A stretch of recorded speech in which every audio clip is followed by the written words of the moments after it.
मैं हिमांशु शर्मा को यहाँ पर आमंत्रित कर रहा हूँ।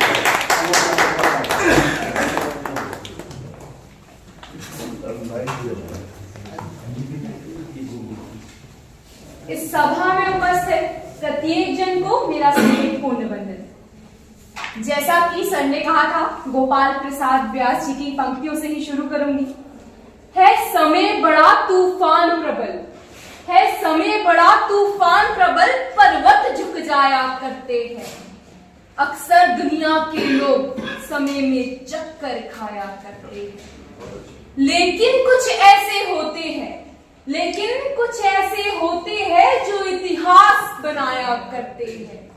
यह उसी वीर इतिहास पुरुष की, यह उसी वीर इतिहास पुरुष की अमर कहानी है, जो रक्त कणों से लिखी गई जय हिंद जिसकी निशानी है जय हिंद।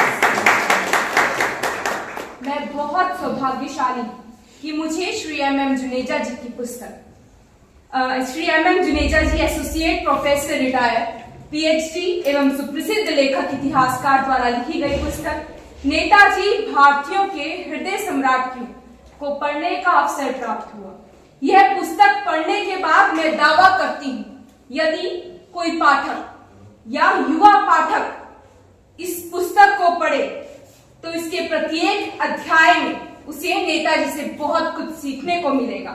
इसके साथ साथ वह उसे एक सच्चे देशभक्त बनने की प्रेरणा भी मिलेगी। तो ऐसा क्या है, तो ऐसा क्या है जो सुभाष चंद्र बोस को युवाओं का आदर्श बनाता है? ऐसा क्या है जो एक साधारण सा युवा सुभाष महान भारत का प्रेरणा स्रोत बन जाता है? वह है उनका प्रेरणाओं से भरा जीवन। 23 जनवरी 1897 को उड़ीसा के कटक जिले में श्री जानकी नाथ जी के घर एक पुत्र का जन्म होता है, जो केवल एक माता पिता का पुत्र नहीं बल्कि भारतवर्ष का पुत्र था। संपन्न परिवार, भाई बहन सब होते हुए भी वसुदेव कुटुंबकम की विचारधारा पर चलते हुए जो सभी भारतीयों को अपना परिवार मान ले, वह बोस। जो अंग्रेजों के शासन में कड़ी मेहनत का परिचय देते हुए भारतीय प्रशासनिक सेवा के चौथे स्थान पर अपना नाम दर्ज करवा ले, वह बोस। जो भारत की अवस्था और अपने लोगों की दुर्दशा को देख सभी सुख सुविधाएं छोड़ अपने वतन को लौटाए, वह बोस। अगर अमृत काल में हमें नेताजी के जीवन की महत्वता को जानना है तो हमें जानना होगा उस छोटे सुभाष को जो अपने घर के पास रहने वाली एक बूढ़ी अम्मा का ख्याल रखता था। हमें जानना होगा उस सुभाष को जो एक संपन्न परिवार में पैदा होने के बाद भी लावारिस शवों का अंतिम संस्कार करवाया करता था। हमें जानना होगा उस सुभाष को जो दर्शन शास्त्र करने के बाद एक कलाकार नहीं बल्कि मां भारती का सच्चा क्रांतिकारी बन गया।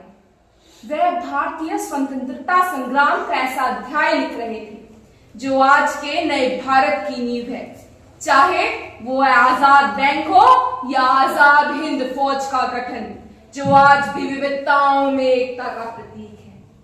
जहां वर्तमान परिप्रेक्ष्य में महिलाएं अपने अधिकारों के लिए संघर्ष कर रही हैं, वहां 1943 में रानी झांसी रेजिमेंट अंग्रेजों से लोहा ले रही थी और ईंट का जवाब पत्थर से दे रही थी। वह एक महिला सशक्तिकरण को एक विचार ही नहीं, भारत की हकीकत बनाना चाहते थे।